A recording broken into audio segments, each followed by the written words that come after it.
I'm Aaron Sagers, and this is Talking Strange.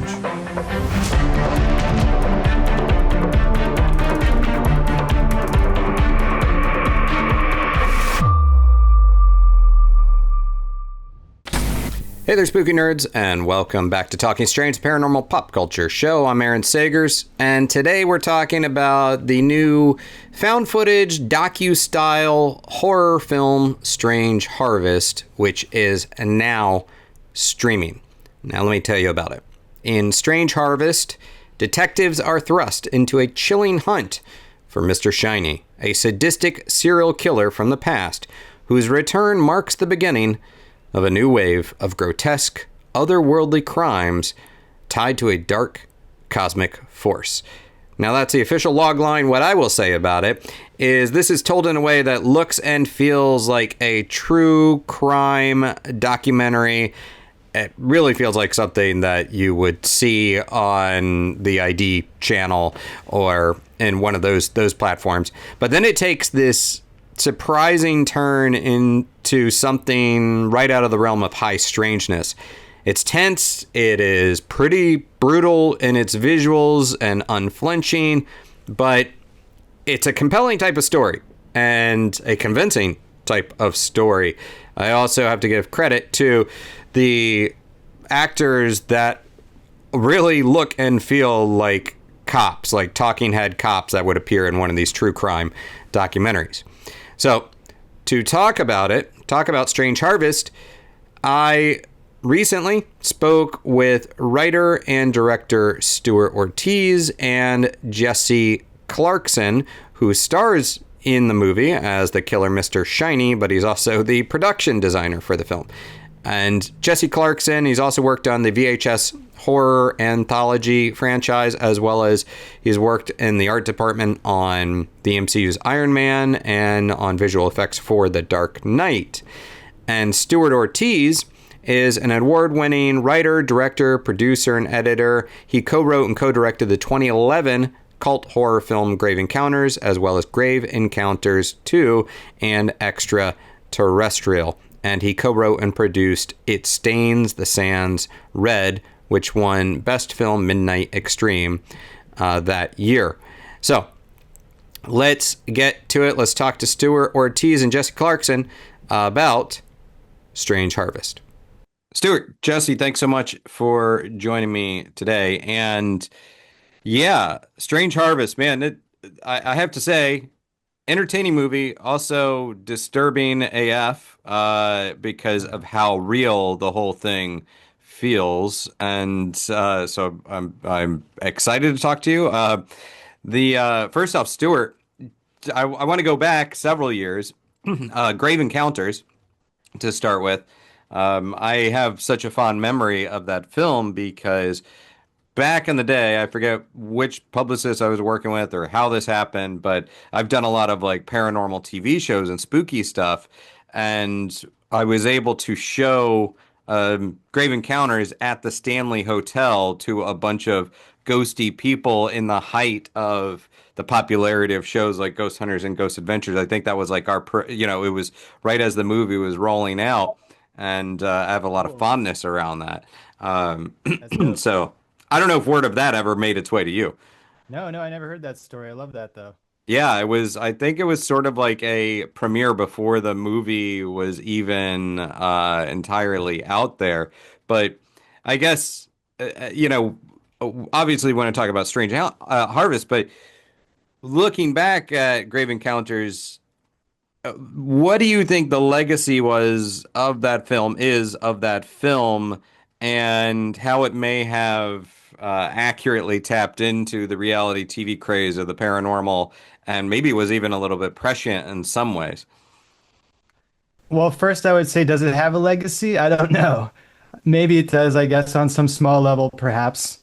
I don't know, like the thing I always talk about is, and I know working with Colin on that film, kind of our North Star was always just trying to like make it feel as real as possible, and not necessarily try to grab a hold of necessarily like we weren't trying to ape on anything that specifically as far as like a specific show or anything like that. Yeah.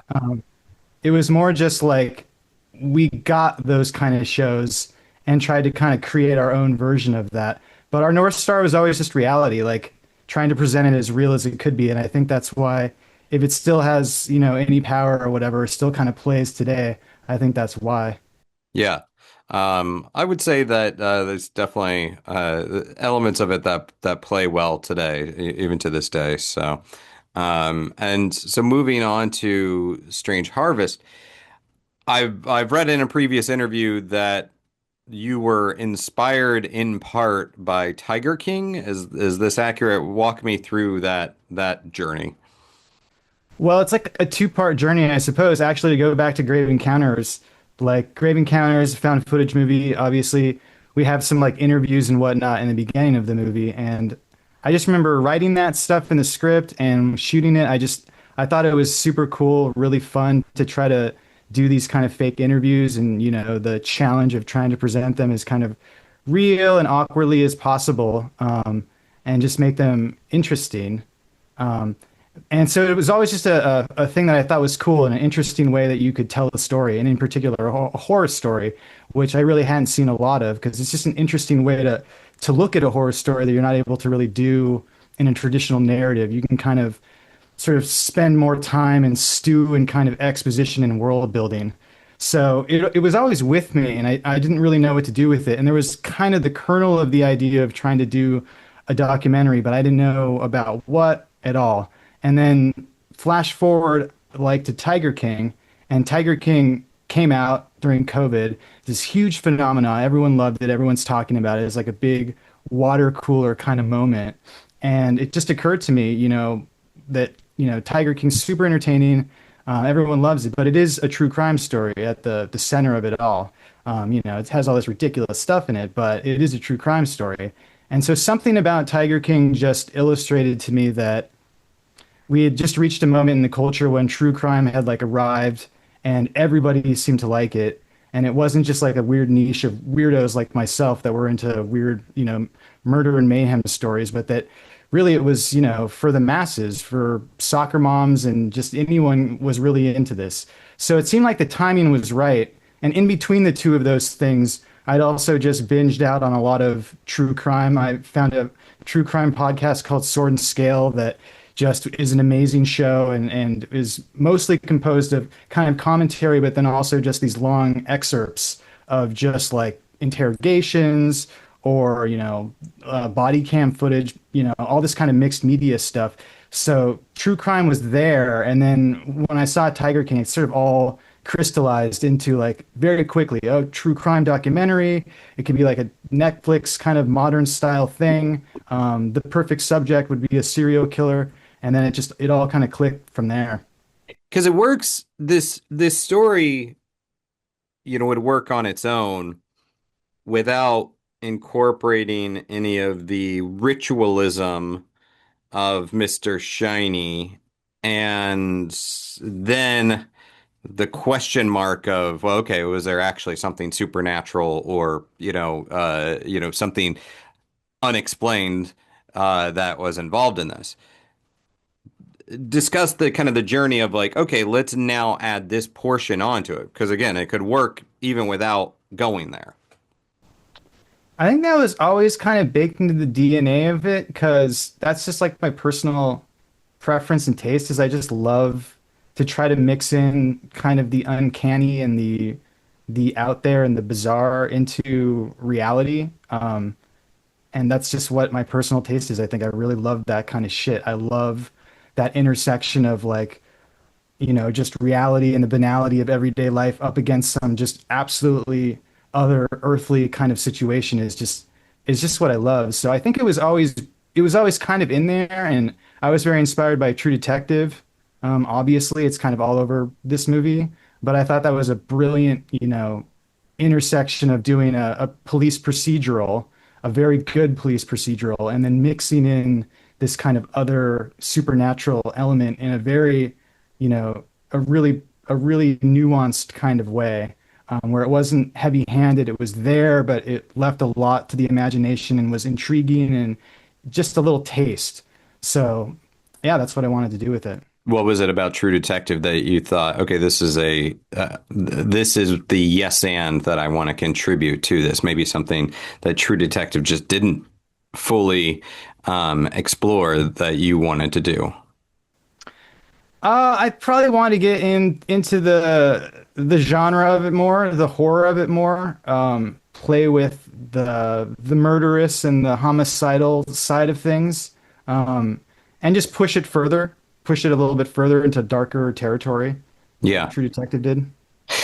So Jesse, you kind of have, I guess you would say you're wearing a couple hats, and one of those hats is a mask on this project. So talk about, because you play Mr. Shiny physically, you're the physical embodiment of Mr. Shiny, but that's not all. Right. Yeah. I was initially brought onto this project as production designer. Stuart and I had met kind of early in the process in development. We were going through finding out it's the right fit. And I'm certainly a horror fan. I feel like Stuart and I really kind of jibed on that level. And then giving that it's a scrappy indie film, it's a big undertaking with the budget and the timeline and just the sheer amount of people and shots that you have to get in. He's like, this is gonna be one of those things where even the crew is gonna jump in and be a witness or a man on the street interview. We're gonna have everybody in this. And it was like, all right, yeah, I'm down, certainly. And then I read more into the script and it was like, hey, you said the crew's gonna be involved. What are your thoughts about me playing Mr. Shiny? And a little bit of a preface to that. I was in this movie called The Vault back in 2017.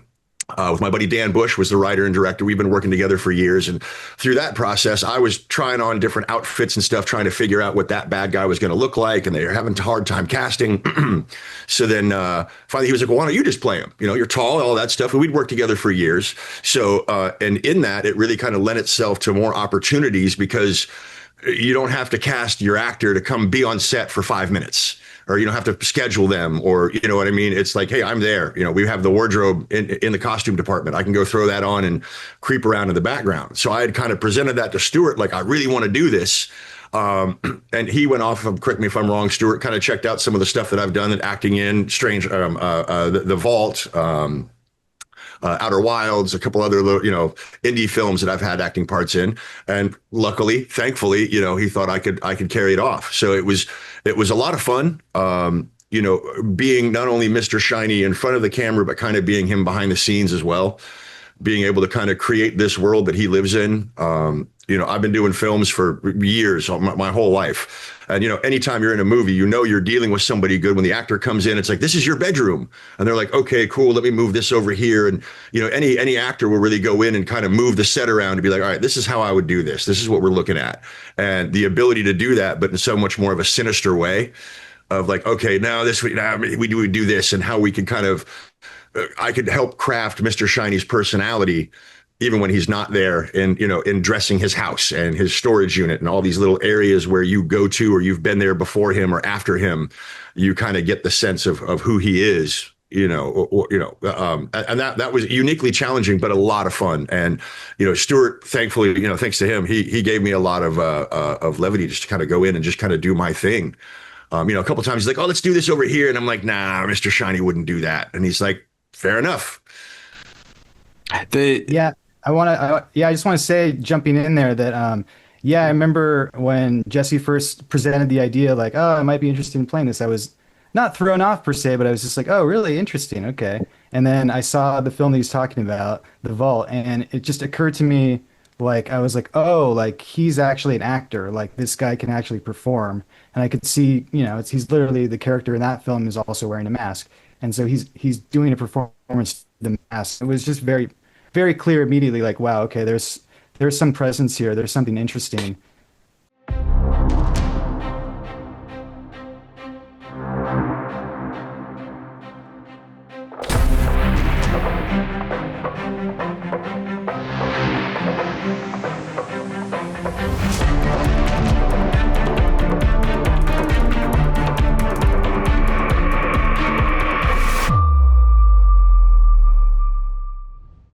And Jesse, I must say that you're in this distractingly awesome setting, this background. You're wearing this cozy sweater. You look like a very warm and friendly fellow, and yet the mugshot, the Sykes mugshot, it's intimidating. It looks like it's a real deal, serial killer mugshot.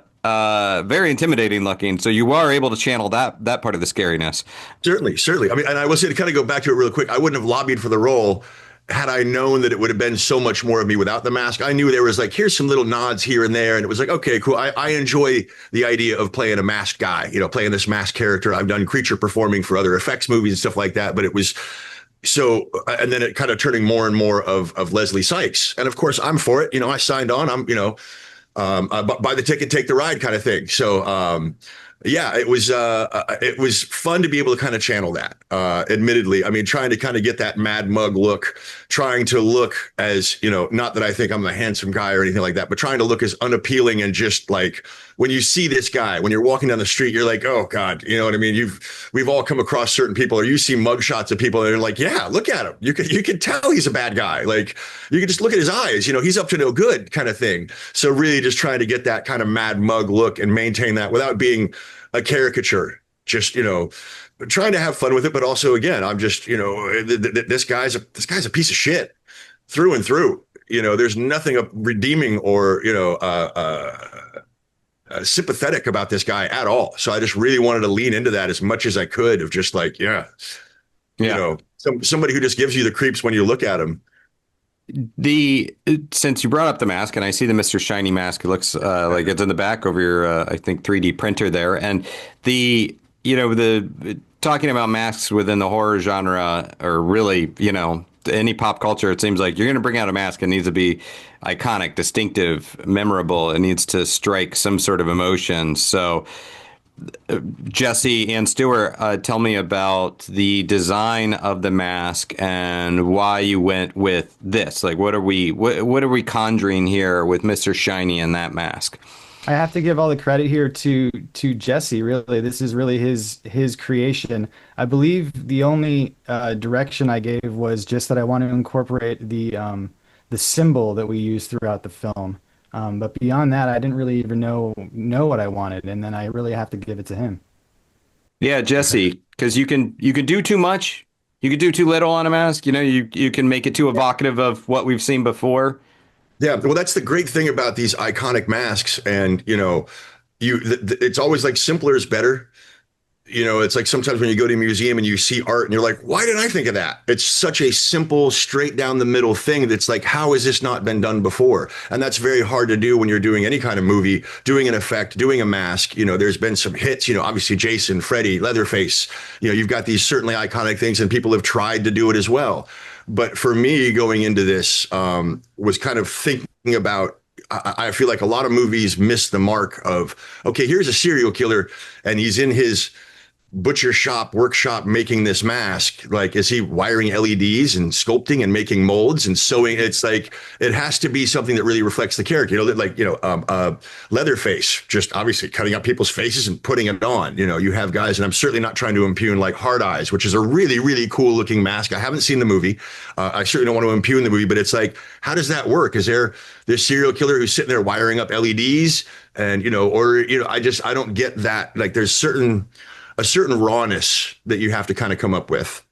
Yeah. And with this mask in particular, we had kind of, we had talked about the mask and what it should look like. And I asked Stuart, and he's like, I hadn't really thought about it, or hadn't really come to anything, but I really want, the three symbols, the 3-dot symbol, which is prevalent throughout the movie in different shapes and forms, needs to be present on the mask somehow.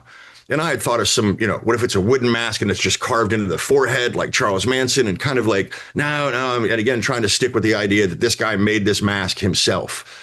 So it's like, well, what if it was leather? And I kind of, out of frustration, I literally just drew a circle on a piece of paper with 3 dots. And it was like, okay, well, wait a minute. This is kind of cool. And it reminded me of Pink Floyd, The Wall. Another Brick in the Wall. We Don't Need No Education. The kids are going. Yeah. And they've got these masks that are almost just like this weird, they're all different. They have this weird poked holes in their face. There was this old performance art troupe called Moominshans way back in the day, that wear these blocks of clay on their heads, and they would just kind of do this performance art by reshaping their faces in clay. So it was just this very kind of like, well, what if it was just very, very simple and scary? I did a couple little quick sketches, and I did a mock-up in ZBrush and sent that over to Stuart. He's like, oh yeah, that's it. That's it. And then I have, as a production designer, I have my own shop. That's where we're at now, is in my office. Our lead sculptor, Darren Roberts, I knew this thing had to be done for real. It's not something that could be digitally done and 3D printed. This really needed the hands-on touch and to make it look leathery. And so our lead sculptor here, Darren, I kind of showed him that sketch, and he's like, really? Like, okay. And he's super good, super fast. And, we banged it out, give it the texture to give it that really kind of leathery look, the leather belt on the back and all that, and plus it had to be comfortable to wear, knowing I was going to be wearing this for days and days and days. So, I think it was really just a collaboration, between myself and Darren, and of course, Stu's story of even kind of going through the story of like, how is this going to work? How easy does the mask come off when they pull it off? So that's like, all right, we can't do an over the head thing. We don't want to do a bag. So it was really just kind of like a process of elimination, but one of those things that when you hit on it, you're like, oh yeah, there it is. Got it. Yeah. And Stuart, we have the ritualistic side, the supernatural elements, very Lovecraftian kind of cosmic horror woven in there. And I was curious, kind of a two-parter here.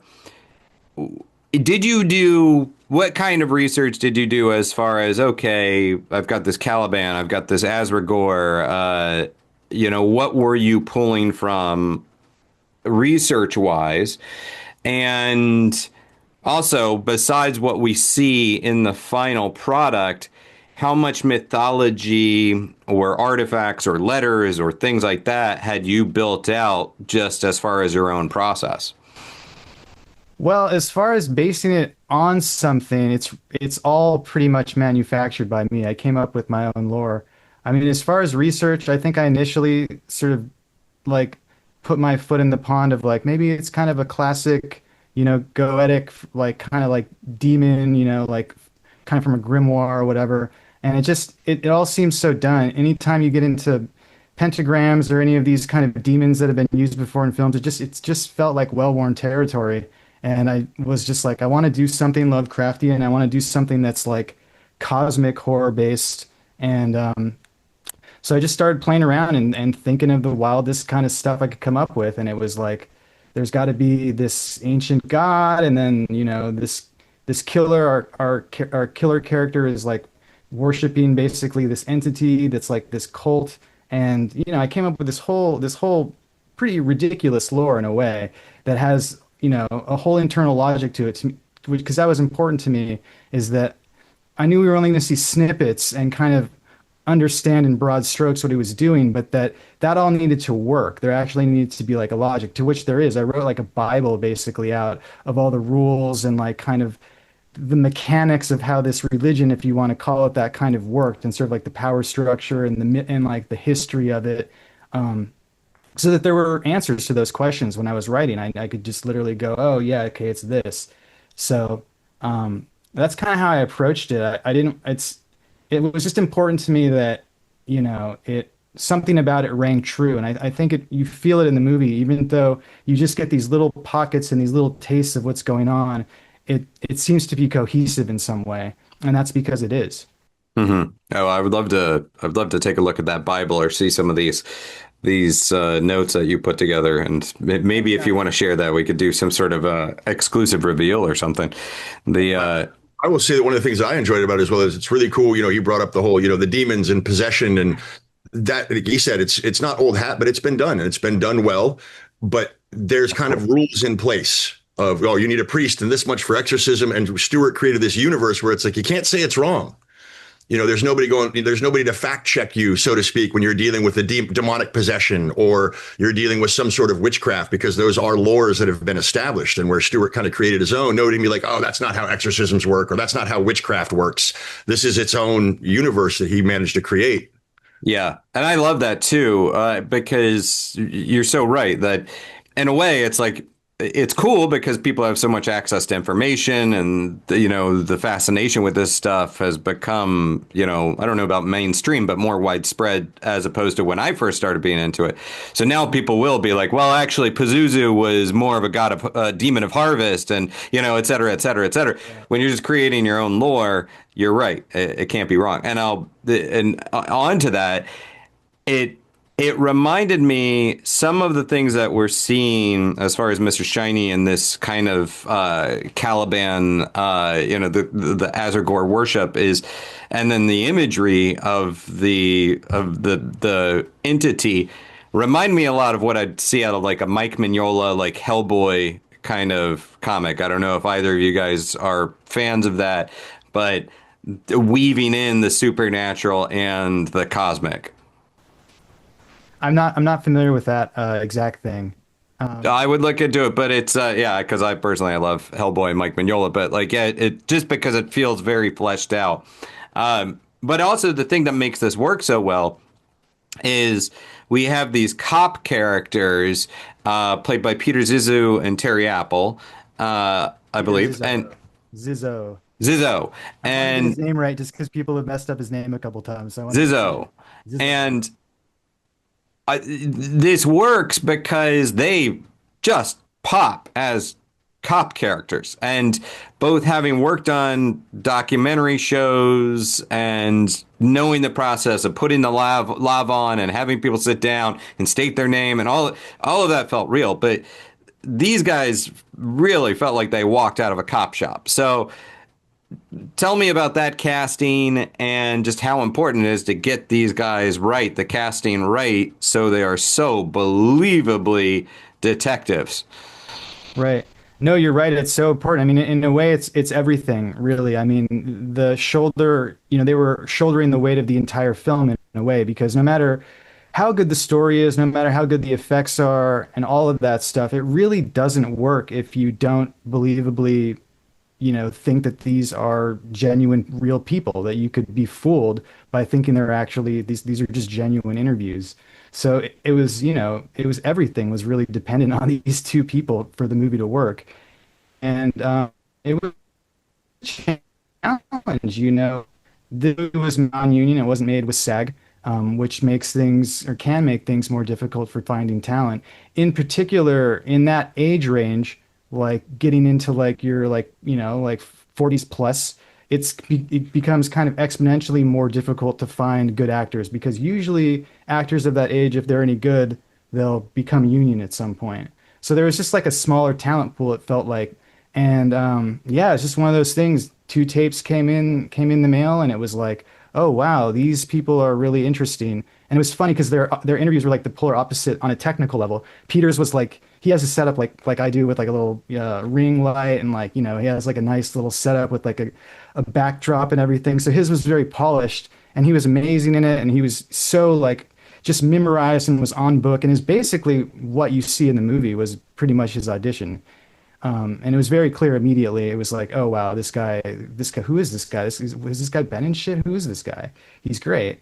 And then, but Terry's was like the worst tape I've ever seen in my life. It was like in like, I don't even know where it was. It felt like it was in the dungeon or something, in a dark corner of a room, and you could barely hear it. But even through that, I was like, wow, she's really has a really authentic quality, and there's just something there that's really really interesting. And then you meet with the people, you talk with them, you have a conversation about the project, about whatever. And then it was just like, after that, I felt really confident, kind of riffing with them back and forth. I was like, I think I found my people. Of course, you don't really know until the day in a certain level what you're going to get. But I was just, I kind of trust my instincts with them, and was just really happy, because I think they nail the cop thing, the kind of, the day-to-day, just like they're just kind of civil servants. This is their job. This is what they do.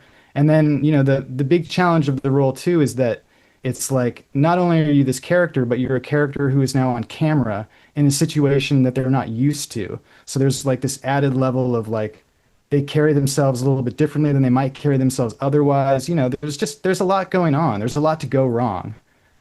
So I was just really fortunate with the 2 people I found.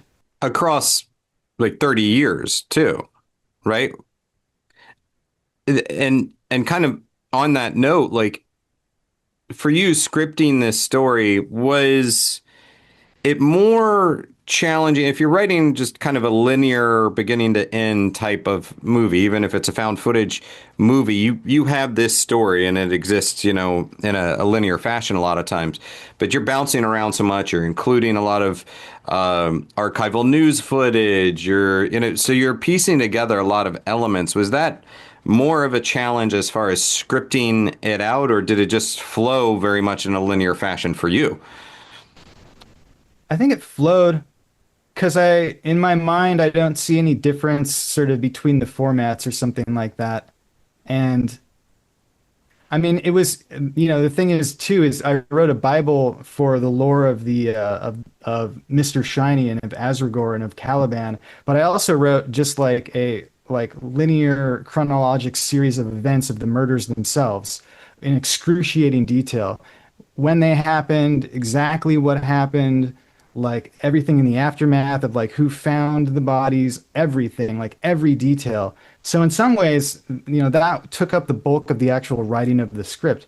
That was maybe 10 months, 11 months of just working on just this backstory of everything of the murder spree itself. So when I went to write the script I think I wrote in a month and some change because I just had this Bible to go on. It was very easy in a way to just riff and, you know, just be with these characters, just delivering the information because I had all the information. Mm-hmm.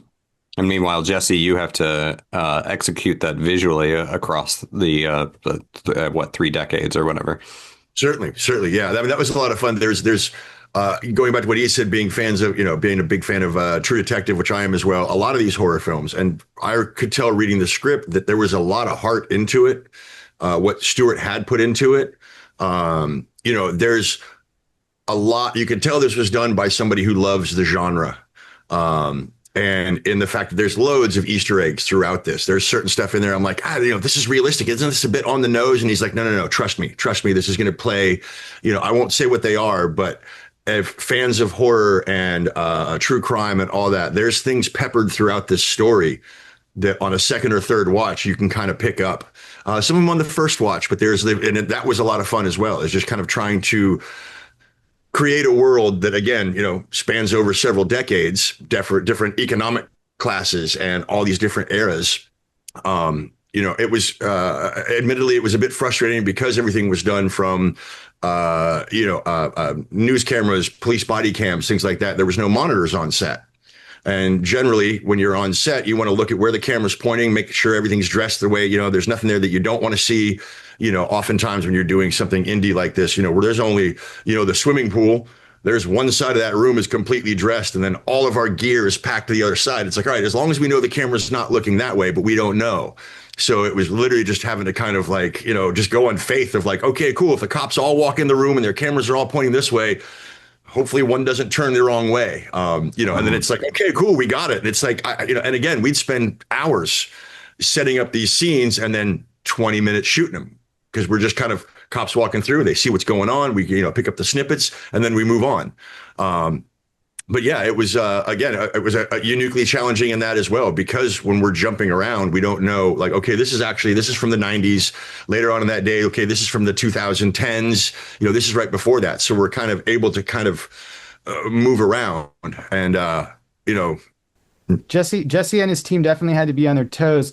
I think in a way it has a cool effect though that I feel like I've talked about a little bit, which is just like, because Jesse was so involved on like multiple levels, obviously he's playing the character, he's making the mask for the character, he's also doing production design for the film itself. There's like a specter of like Jesse and Mr. Shiny and Leslie Sykes that kind of permeates the whole movie because he literally is there for the whole movie in one shape or form or another, which I think is a really cool little aspect. Just throw out a couple Easter eggs that we might see in there. Well, if I mean, and I actually saw one that somebody pulled out in a review that I had read a couple of days ago, is the your self storage from Silence of the Lambs. That's a good one. Yeah, and it was like, and it's of course it's a cool little nod. But I was just like, I don't know, man, this is going to be. And he's like, no, people will love it. It's like, but it's true crime. And it's like, yeah, but again, when you look it up and it's like, well, there are self-storages everywhere, but it is just kind of having that almost the same logo, the same name.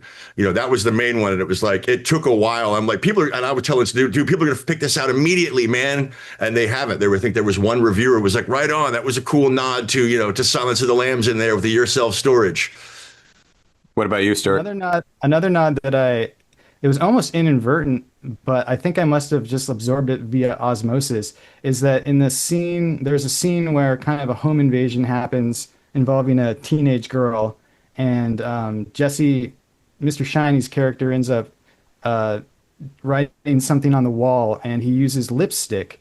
And I didn't even realize this really until later, that this is also what Richard Ramirez did at a victim's house. He used lipstick and he wrote a pentagram, I believe, on the wall. And I just thought that was a really weird happenstance thing, which I must have absorbed because I don't know, it's just very weird and coincidental. Well, before we wrap up, I'm curious about, have you gained any insight into this very popular true crime genre and the fans of true crime as a result of putting this film together? I mean, as you said, you're into weird stuff. We're fellow weirdos, but still, when you're kind of getting in the mind of the people that are watching this. I think there's something about this particular format with true crime that is like, because oftentimes you're being told a story that's a past tense, something that happened in the past that usually has reached some kind of conclusion or another, whether the people were brought to justice, whether, some elements of the case were at least solved. There's kind of this element of like true crime, like holds your hand through it, and it kind of like guides you through it in a safe way because you have these people that are giving you commentary, they're giving you the information, they're giving you the events exactly as they happened in excruciating detail. They give you sometimes the motivation or kind of thoughts on what the people were thinking. I think it's like it allows people that wouldn't otherwise be able to tolerate or have a stomach for extremely violent, horrifying things, allows them to be able to be exposed to that level of kind of brutality or darkness in a way that is palatable for them, that they can handle, basically. Which was kind of part of what I wanted to weaponize with this film, was taking your kind of, preconceived notions that a true crime doc will only go so far and then go farther. There's also, I don't know, interesting psychology is the true crime is that depending on your demographic as you're, taking it in, as you said, it took place in the past or it's a solved crime. In this case, Strange Harvest, none of the victims kind of fit a pattern. No one seems safe, or maybe they do in your notes, but from what we see, it can be a bearded white dude, it's women, it's kids, it's like everybody's kind of up for grabs. Yeah, no, that was important to me, that the MO remained mysterious, and there is actually an internal logic to all that stuff as well as to why he's picking people. But he's not picking people, I suppose, for the reason that serial killers in real life often will choose their victims in kind of a pattern and do things the same way over and over again.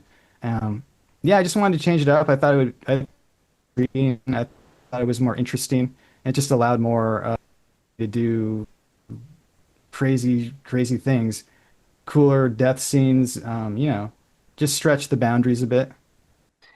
We only have time for a couple more questions, but I don't think it's any spoiler to say stick around for, after the credits, we have another scene, and it would seem like we have more from this world to explore. So I suppose, where are we at as far as the continuing story of this world? You already have another script, and can you tee up sort of where you would go next in this story? I don't have another script. I have an idea that's pretty fleshed out in my mind, but it's what my main goal with this whole thing would be to try to do is kind of create a cinematic universe of these sort of mock docs in a way. Like, where they share characters, they share story plot lines that can sort of intertwine with each other, sort of like a Marvel thing, only our own very low budget version of that. But so I would love to do a sequel, but it would not be a traditional sequel in the sense that it would just be, the return of Mr. Shiny right away necessarily. Not that that can't happen, but that it would sort of be the sequels would be more of this larger net that would be cast, where you could return to some story elements of previous films and sort of everything is mixed together. I think would be really cool. So I do have an idea, but it all I can say is it will not appear on the surface to be a traditional sequel in any way whatsoever. Would that shared universe be starting from Strange Harvest or even going back to your other work? It could go farther back. Farther back. Okay. Yeah. Okay. Um, and I guess final question, just I always like to find out the urban legend, the creepy story in your neighborhood where you grew up. Was there any kind of legend, guy with hook for a hand, haunted house or whatever on your block or your neighborhood or whatever, something that kind of just gelled with each of you at a young age, your own kind of hyper local boogeyman or anything, Jesse? I will say that growing up, there wasn't a lot locally, but we traveled a lot when I was a kid. I remember once we were staying in Tennessee with some family, but we had been camping kind of across country, like summer vacation thing. So we were out in the camper, and the family, all my cousins and all that had come out, and it's like, oh yeah, you got to watch out for the Bell Witch, which is something that always stuck with me. And I feel like that was kind of the inspiration maybe for the Blair Witch Project, because I know that was kind of in the Carolinas, but apparently the Bell Witch was like this witch who went into a cave and did all this other stuff, and like this football, and this is what they told me as a kid, like this football team all dared each other to go into the cave and go after the Bell Witch, and they never came out again, and there was a football carved on the wall where the football team had disappeared, like just these cool, creepy stories. And then now going back and seeing some of the folklore of, the Appalachian area and all that, I hadn't thought about it in years until the Blair Witch. And I'm like, that's a lot like the Bell Witch. Not that there is any correlation to the two, but that kind of brought me back to like, oh man, remember being so freaked out laying in the camper at night, shivering, like, what was that? Just thinking that the Bell Witch was going to come get me. Yeah, it's basically one of, even though the story has evolved, it's one of those that's one of the great kind of American ghost stories, as involving, I believe even Andrew Jackson was before he was president or whatever, moved through that territory. Stories were picked up about it, so it has some actual historic roots as far as the lore goes. I didn't know that. I thought it was just kind of like a kind of a provincial thing. I didn't realize it was such a big thing. I thought it was just more kids telling each other scary stories. Yeah. Stuart, how about you? Less like I guess that would lead into a wider like known urban myth or anything, but there was definitely an area. I'm from Orange County, which is in Southern California, and where I grew up was just like very much the suburbs, but it was there was a kind of community that got a little bit more rural and kind of went up to a more hilly area, and there was kind of just one road that was just went through it, and it was just more off the beaten path. And there was an area over there called Black Star Canyon that was notorious when I was in high school, because there was all these, I don't know how these things get started, but there were all these tall tales of bizarre sexual satanic rituals that had happened out there, and a murder that had happened out there. And I just remember that was like the place that you would go like occasionally on like a weekend or whatever with your buddies, and just get totally wigged out, drive to the edge of Black Star Canyon and turn off the car and just sit there and wait and get super freaked out in the dark. It is, yeah, and California has a lot of those kinds of stories of like you have the socialites, the well-to-do, the celebrities, even like there were jet propulsion lab scientists that it wasn't about necessarily worshiping Satan. It was about these other cosmic entities, and then you tie that in with like stuff like the Golden Dawn and everything, and you get some fun cults. So maybe there's a larger group of Asragor worshippers out there. I like that. Yeah, I mean, anything is possible. It gets weird out here sometimes in Southern California and beyond. Yeah. Yeah, maybe Mr. Shiny was just a tool of a larger, more elite organization, or Sykes was.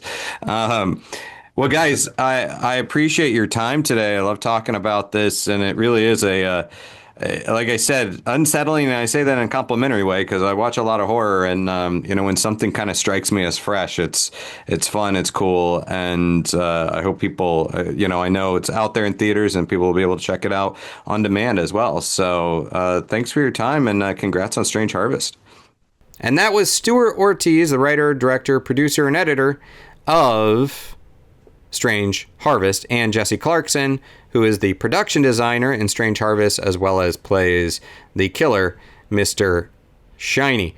Again, this is a film that it really does feel like it is a true crime documentary. It feels very real in that sense, and is pretty unflinching, as I said previously, about its visuals. Pretty violent with some of the visuals, but then we go into this direction that is cosmic, like Lovecraftian even. So Strange Harvest is streaming now, so check it out. And in the meantime, this has been Talking Strange. I'm Aaron Sagers. Until next time, be kind, stay spooky, and keep it weird.